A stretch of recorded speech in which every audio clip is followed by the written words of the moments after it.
ღრმათი სუნთქოს. ღრმათი სუნთქი.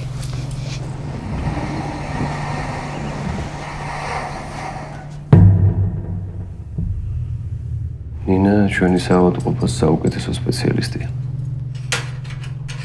ათასობით ქალი ემშებია.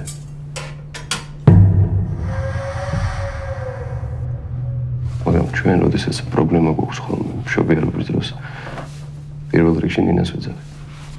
მე ყველაფერი გავაკეთე, რაც შემეძლო. ესე უცებ ბავშვი როგორ მოკვდა. სულ რო დადიხარ ამორდებს იმის. ამბავს თუ გააჩენ საქმე აღარ ვიცხოვრებ.